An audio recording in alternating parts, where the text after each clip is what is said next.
Alrighty guys and gals, so here we go again, straight out of bed this morning, and I've got this dialogue which is in consideration of this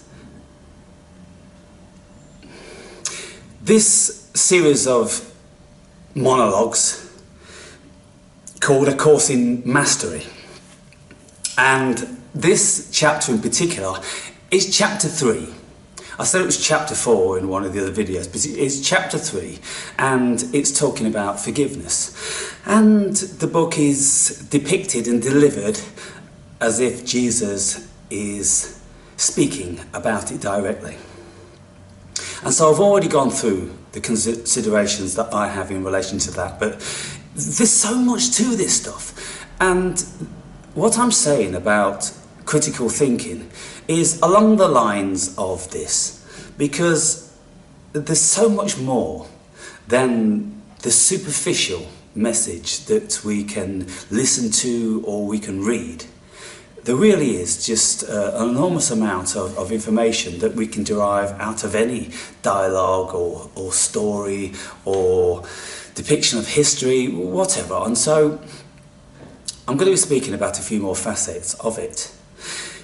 In this dialogue, Jesus is saying that it is very beneficial to the individual not to judge and to forgive.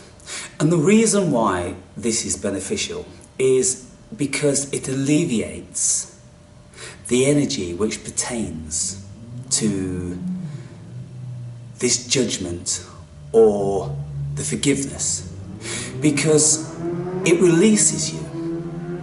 And so if somebody does something to you, it doesn't matter how much of an atrocity it is, if you constantly think about that, then it generates various negative emotions.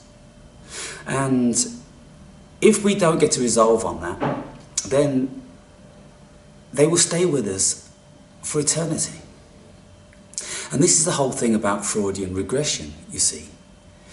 If somebody has had something happen to them in their past and they've repressed it, then the issues haven't been dealt with.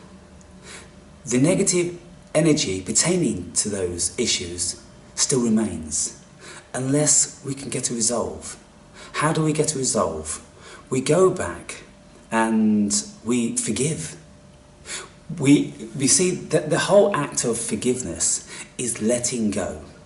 Letting go of the animosity, the anger, the pain, the fear, any of these emotions that are going to cause us to dwell. And when we dwell on these negative emotions, the physiology creates free radicals, basically, harmful cells that attack the body. But not only that, the negative thoughts poison the mind. They prevent you from having a clear, beautiful, blissful mind. Because always, going on, at some level, there is this energy which cannot forgive, holds deep resentment and anger, and all this sort of thing. And so, whether it's forgiveness, letting go, just forget about it. Okay, forget about it. Whatever. I can't carry the weight of that. Because if I do, it's a detriment to myself. So what am I doing? I used to have a dialogue with my sister about our stepmother, and she said she will never forgive that bitch. And every time the stepmother is mentioned, or whether the stepmother springs to mind, or her childhood is in debate, then the stepmother is a major issue. And you can see the deep anger and resentment within her. And I've said to her many occasions, you've got to let it go. I will never forgive that bitch. You're not forgiving that bitch. You're letting it go. You are emancipating yourself. I said, sure, don't ever forgive the bitch for what she did to you. She traumatised you. But let go of the negative emotion that you want to project onto her, because it's not reaching her.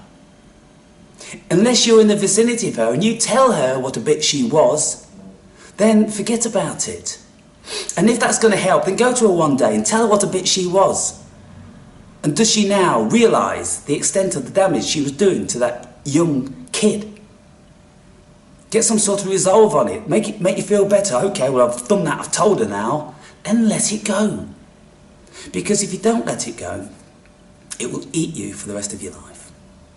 And so this is the whole thing about forgiveness then. And the other thing is judgment.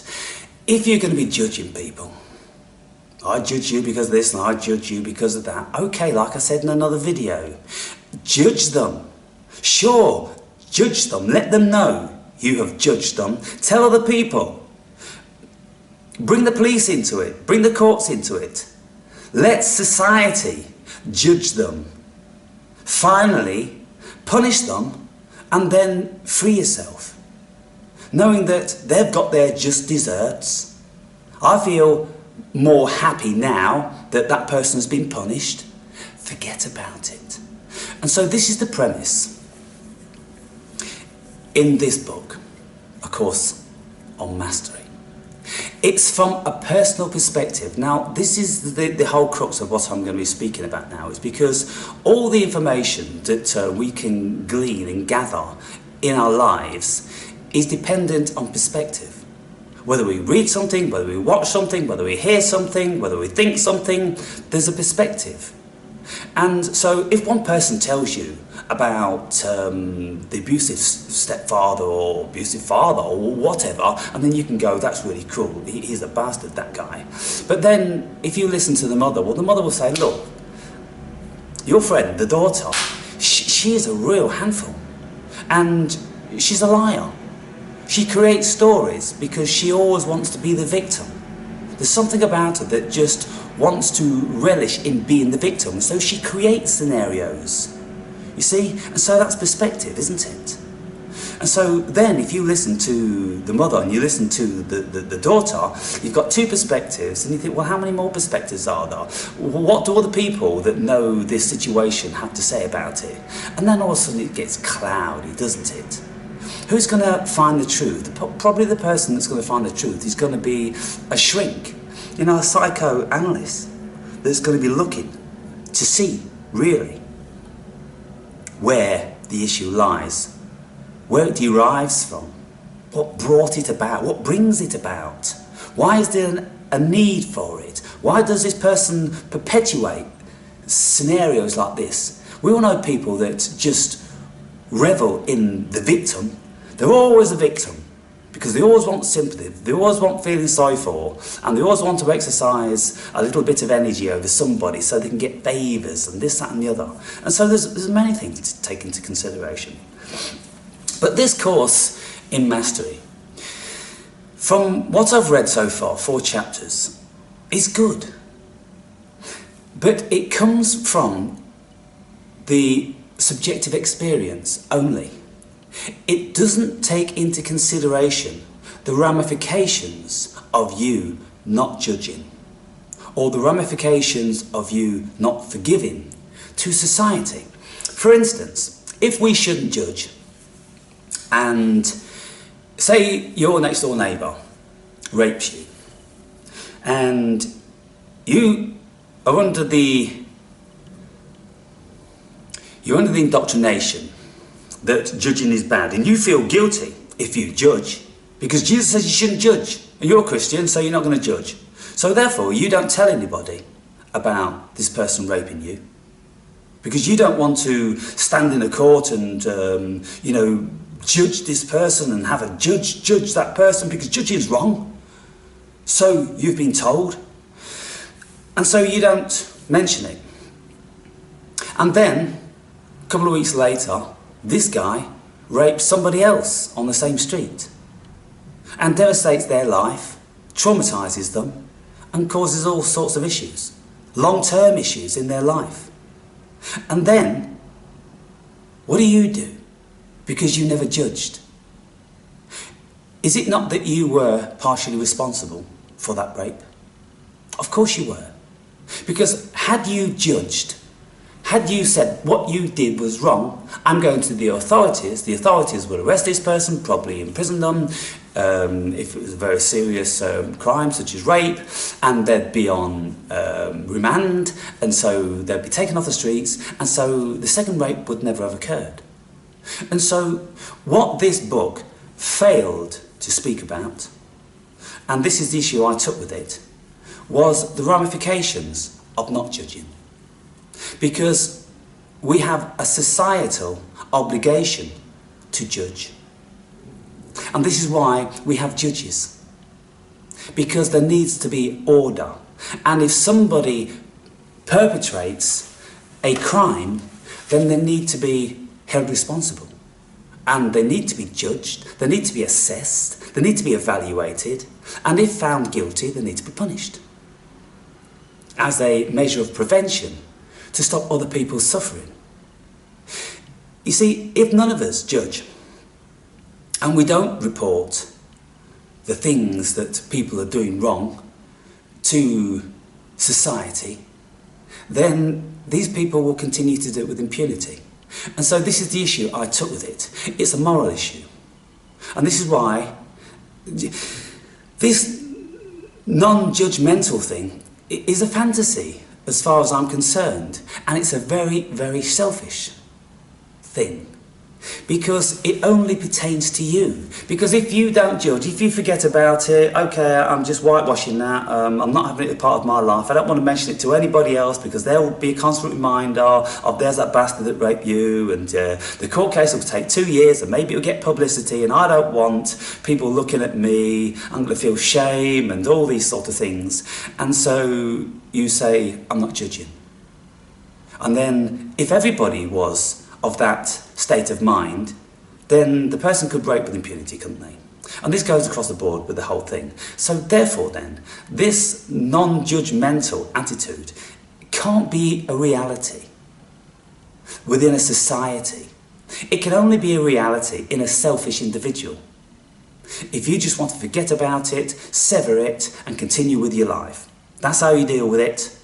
You don't want anybody to be talking about it, debating it, or looking into it. You don't want anybody to be questioning you, to be questioning your integrity. How did the rape come about? What actually happened? Were you partially to blame? You know, were you doing this? Were you doing that? Were you provocative? All this sort of thing, you see. And so what happens is, when you're of the opinion that you shouldn't judge, the last thing you want to do is go and be judged by other people, isn't it?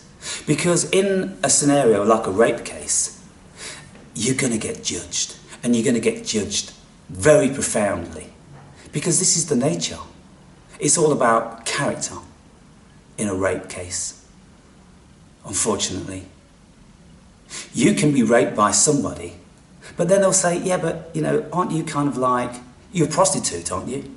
And so, I mean, why do you feel so strong about rape? I mean, are you sure it was rape, or are you just using the power of the courts to have jurisdiction over this person because you've got some sort of grievance against them? I mean, you're so free with sex. You do it for money. You do it with anybody. And so, you know, is it really that much of a big deal? Whereas if there was a sweet young girl and, you know, she maybe was a virgin, or she just had one boyfriend for so many years, then the character issue is very different, isn't it? And so one would be getting judged far greater than the other one. And so this whole judgment then, you see what a can of worms it pertains to. And so in this book where Jesus is speaking, whenever Jesus is speaking about things like this, he's speaking, as I said in one of the videos, from another dimension. He's speaking from the dimension that you are eternal awareness. Your spirit having an experience in this world, in this body. And it's kind of like that nobody else comes into the equation. It's just you. The effect judging will have on you. The effect that forgiveness will have on you. Selfish. Alleviating you. Doing everything you can to protect you. Regardless of the ramifications of not speaking out. To protect society. And so they don't mention anything like that in this book. They don't say, well, I mean, in certain scenarios, it is necessary to judge. Because we have to protect one another. Because if we don't alert our fellow humans to a bad apple in the barrel, then the barrel in its entirety will be contaminated at some stage. So somebody has to take that bad apple out. And so that's one facet of it. The other thing is, the Old Testament has this God, which is deemed by many scholars these days to be the false God, to be the demiurge. Of course, he's selfish, he's obnoxious, he's all-powerful and all-knowing, and yet he's so riddled with envy and jealousy and self-righteousness and intolerance, and he's got all sorts of perversions whereby he wants his beloved children to kill their children for the love of him and allow their wives and daughters to be raped by entities, i.e. the Nephilim in the Bible. Job, if anybody knows that chapter. And so you can see that this God, who's supposed to love his children, is completely ridiculous. Any rational mind applying itself to the Old Testament will just conclude that it's such a contradiction. And so, one of the main facets of the Old Testament is an eye for an eye. God judges all the time. That's what he's doing. He's judging the Jews on a constant basis. And when they don't follow his desires, then he says in scenarios like this, all stand in a line. The man on the right, take out your sword and stick it into the neck of the man on your left. And on this day, 2,772 people were slain. What sort of a God's that loved his children? Preposterous. So therefore then, if we take on board then that this book is designed to confuse us, is designed to mislead us, is a complete obverse of any semblance of truth. Because when you look in the Bible and you see Lucifer, the light bearer, giving light to man, well, isn't that a good thing? Light, knowledge, wisdom, thinking for themselves, rather than just being told what to do. You can't eat from that apple tree. And then Satan, the serpent, if you eat from this apple, you too will become like gods, and you will know right from wrong. That sounds good. What's wrong with that? In relation to all the stuff that Jehovah was saying, it seems perfectly reasonable. And I know which camp I'd be in if I was in the Garden of Eden. And so then, when you look at judging in the Old Testament, an eye for an eye, you can see that that was so prolific.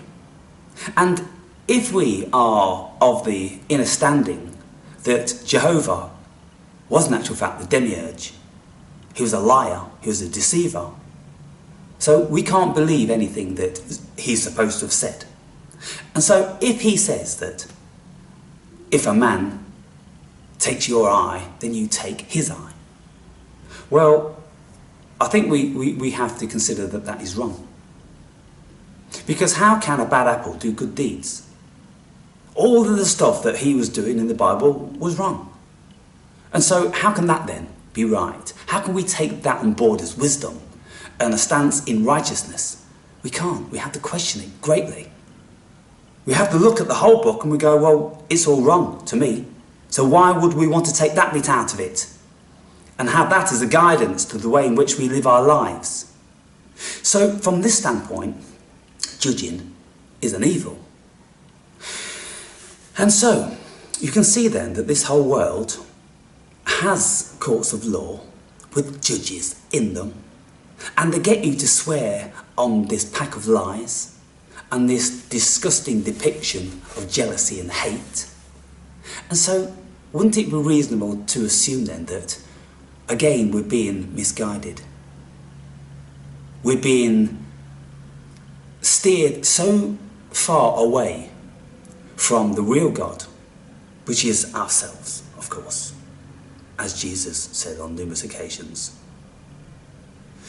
And so then you can see that the world is under the jurisdiction of the demiurge. How did it come to be when the book is so rational, so illogical, so painful to read, and yet because people are told that it's a good book and it's God and he loves you so many times, then people just, they lose the facility to be able to assess for themselves, but he's ordering his loved ones to kill their sons, and his loved ones to give his daughters to aliens, and to take your sword out and to stick it in the neck, and so many other things. Surely that's not a benevolent God. That's not a God I want to follow. He sounds a very scary God. I'd be petrified. And he insists that you should be afraid of him. Why? Because he'll kill you if you don't follow all of his abominations of what we're supposed to adhere to. So you look at the world and you go, oh, okay, where do we go from here?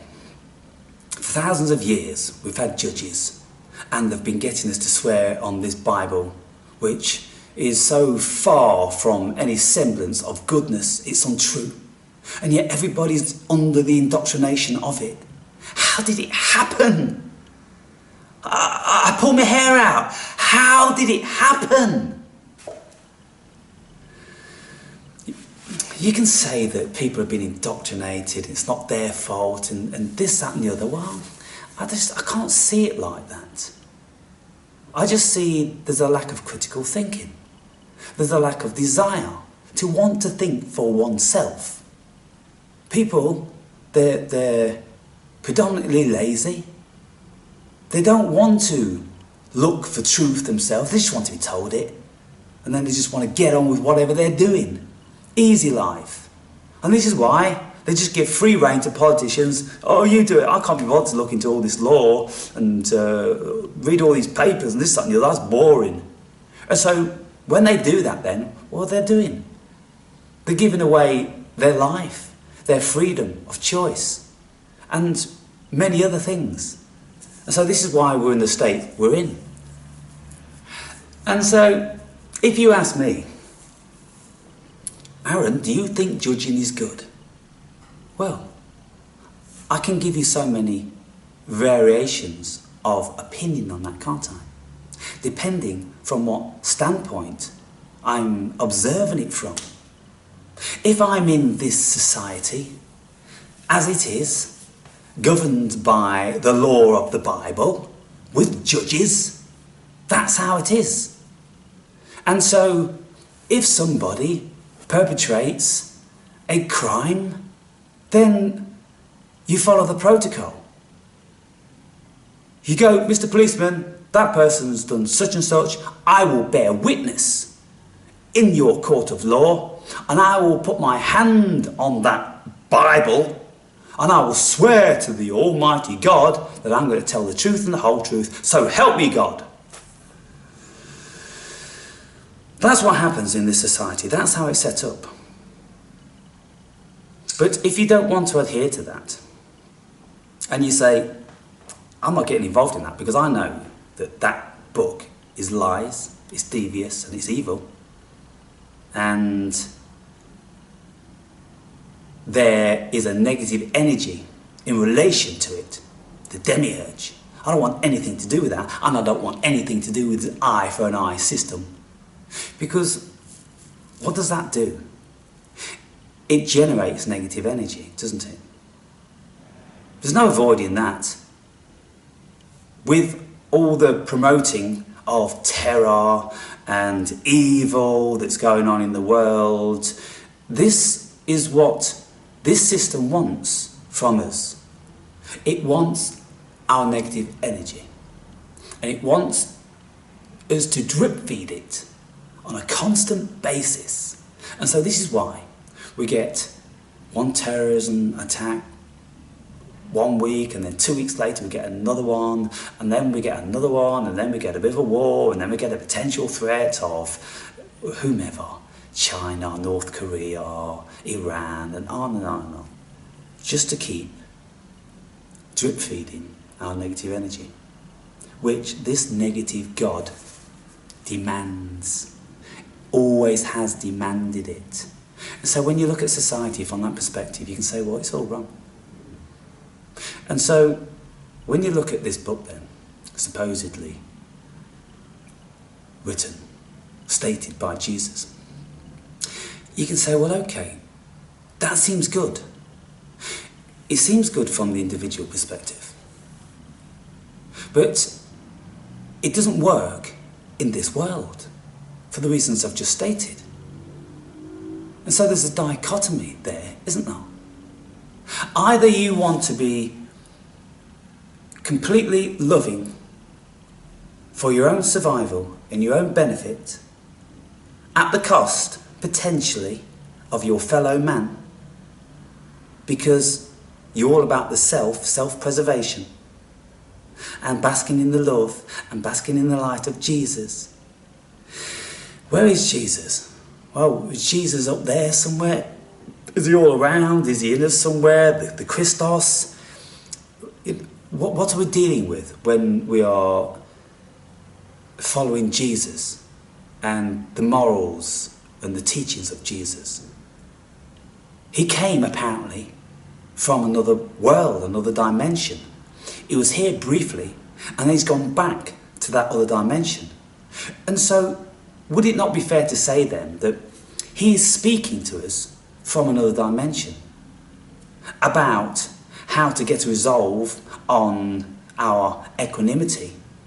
And he didn't have a grasp of the human being, and it most definitely wouldn't be able to comprehend the magnitude of change which has come about now in the world, and yet apparently he's still preaching the same words he was preaching 2,000 years ago, when people were just wearing sandals and rags and milling around in the desert.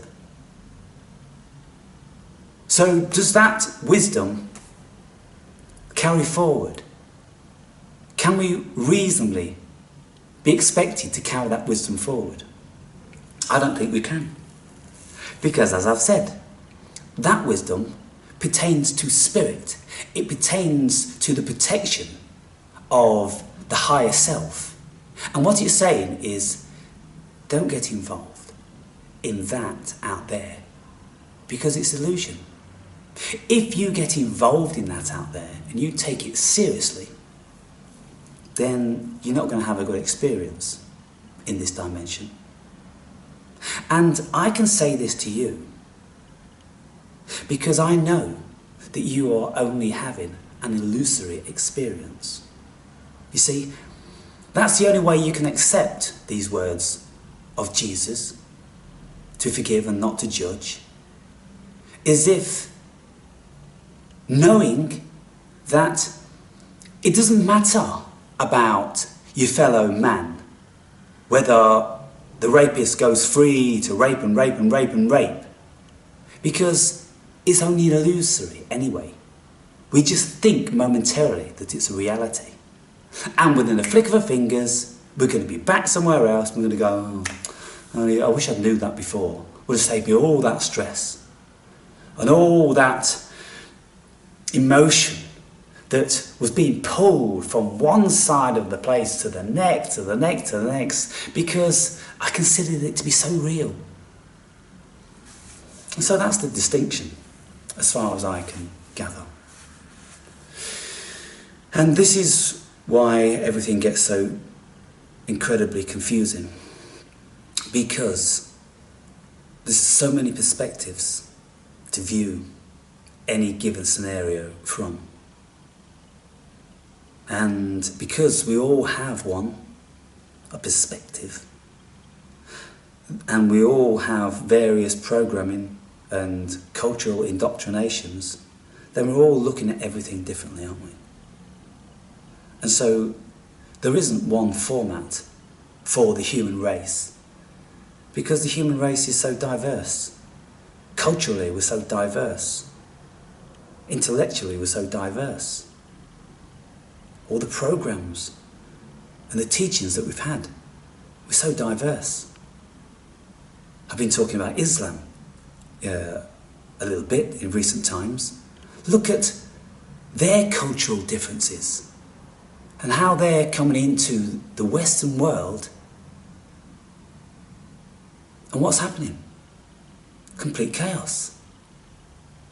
It's not right. It shouldn't really be happening. The assimilation of cultures should happen very gradually. And it should happen when people have decided for themselves that they want to live a certain life in a certain culture. And they want to leave a certain life and culture behind, because they consider that the culture that they're going to gives them more opportunity and can provide better standards of living. And so it would be fair to assume then that people coming from other cultures, which are steeped in a particular dogma and religion, they should leave that behind. And there should be a prerequisite that when you come into a Christian culture, then isn't it respectful to adopt their religion? After all, this is what Islam demands from everybody, that they adopt theirs. And if you don't, then you suffer the ramifications ultimately. And so it's all a mishmash. It's all a perversion of perspectives. And you look at it, and people looking for truth. And as I've said, whose truth? What truth? How's it possible? And so the video I made finally, the one before this, last night, was having looked at all this stuff like I do. I've come to a certain resolve. And the resolve is that, well, we seem to have chosen to come here for an experience. And we've got embroiled in a negative energy system. Did we know that before we opted to go, I'll go down to Earth?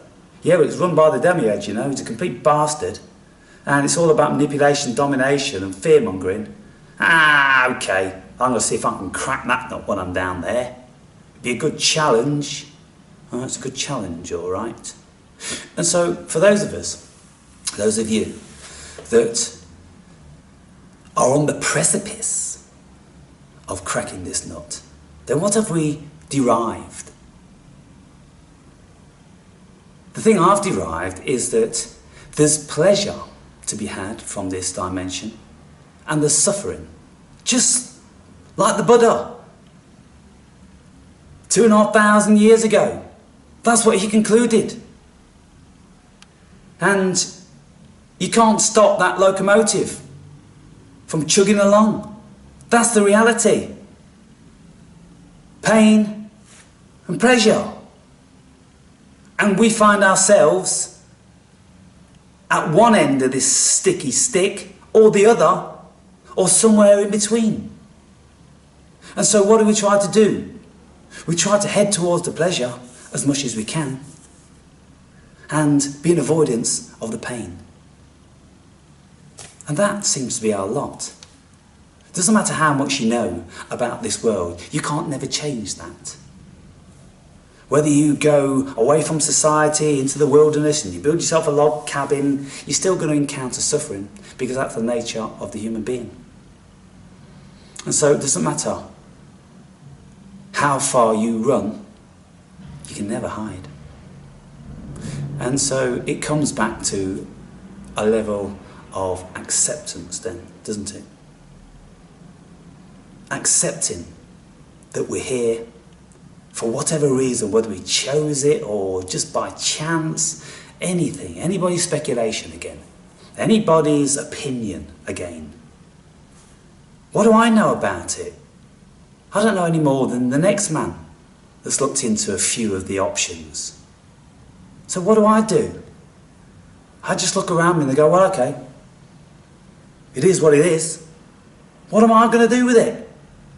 Well, I like that over there. I don't like that over there. So I'm going to head for that over there. And I'm going to try to spend as much time in that over there, which is more conducive to my equanimity. And so then, by summary then, what are we doing? What do we want? I don't think we want truth, people. We want equanimity.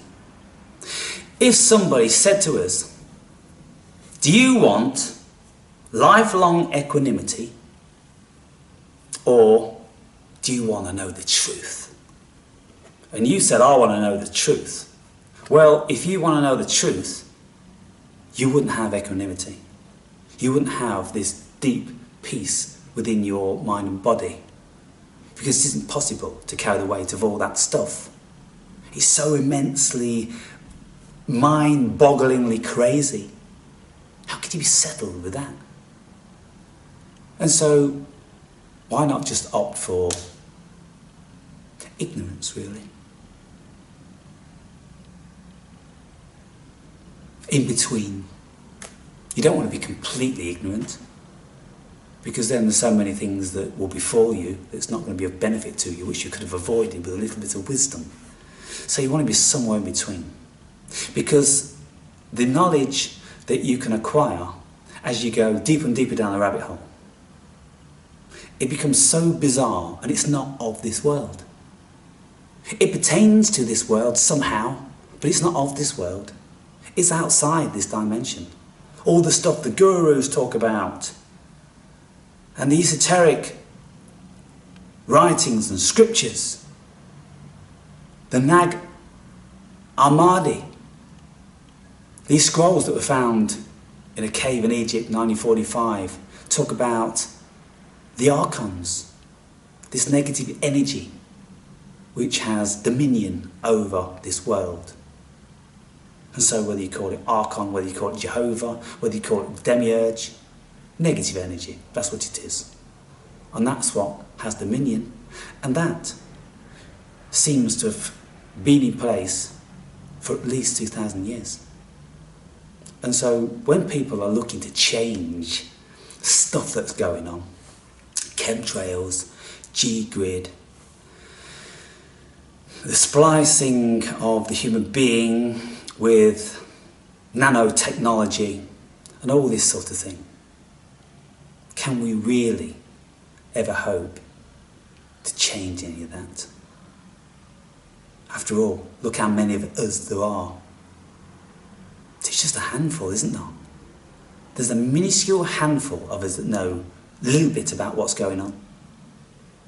And you can see that as soon as I say something about a psychedelic that can waken you up, then my sites close down. As soon as I mention like the Muslims or Jews or something like that, my sites close down.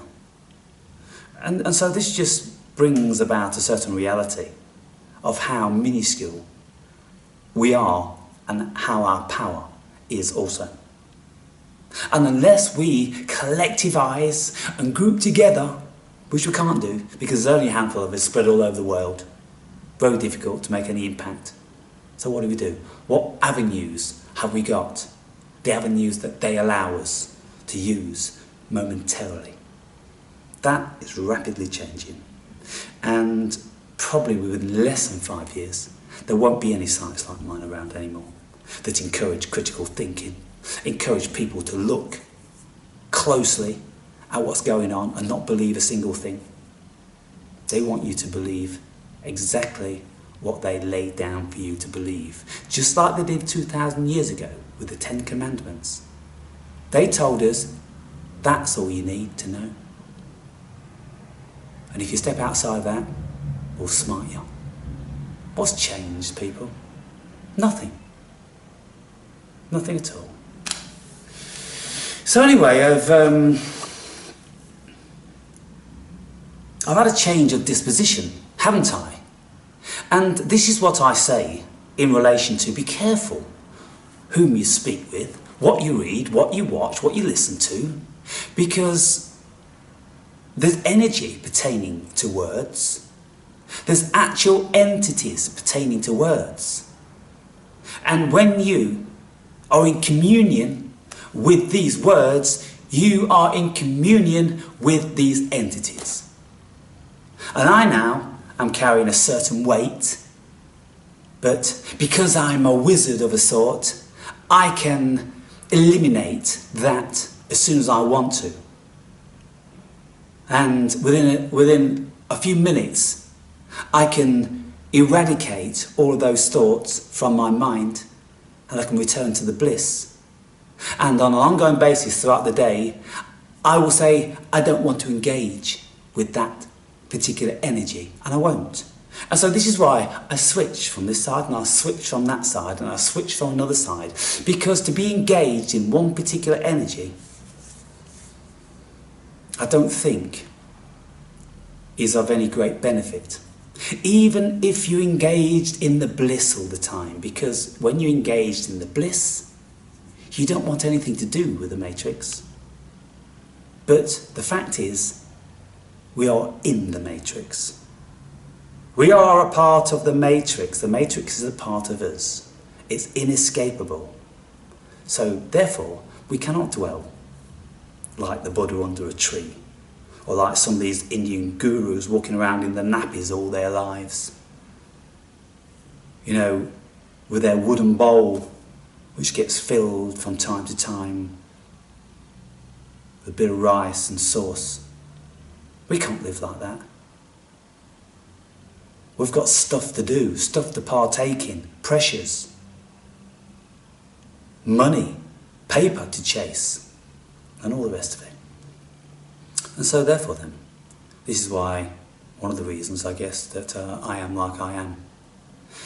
Just keep sampling the various vibrations and fruits of this life and dwelling within them until it no longer becomes conducive to me to do so. And I can't get how people like Ike have banged on about the same thing for 30 years.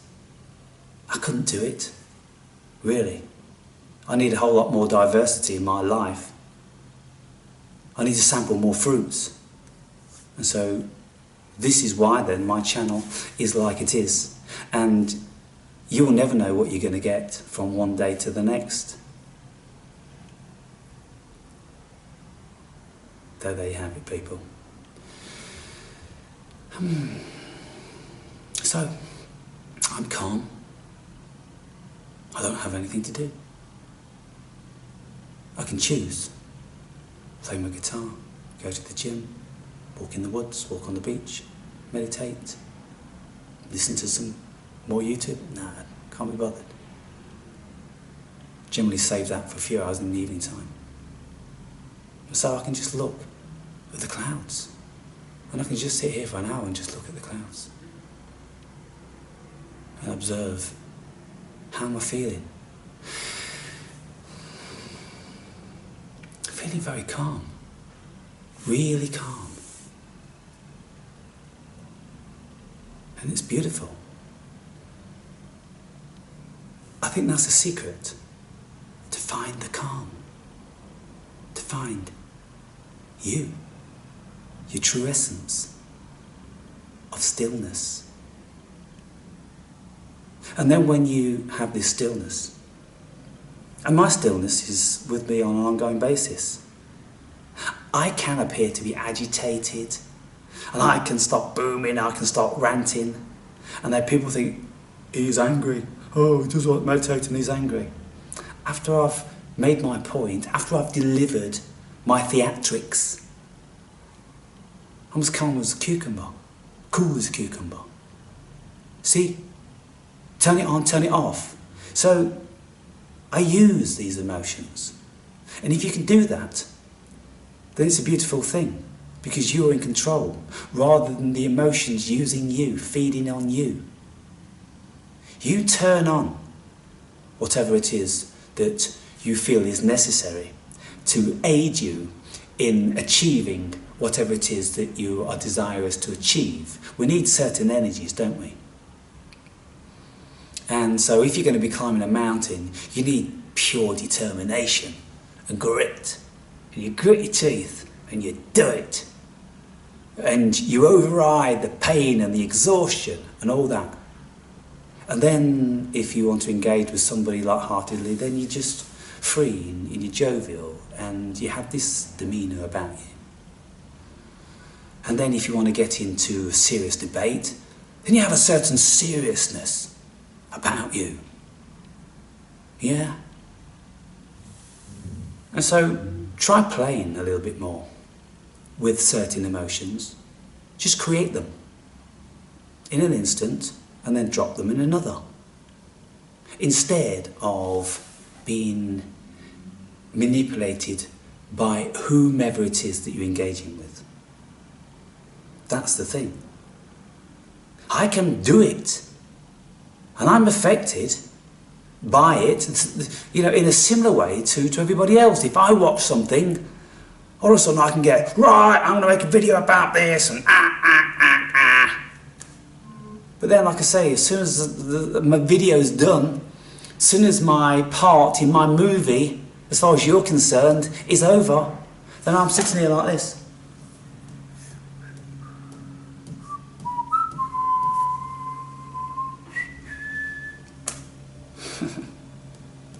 Whatever. I'm only talking, aren't I? Just part of my day. Talking. Hello? Anyone to talk to? Anyone to talk to? No.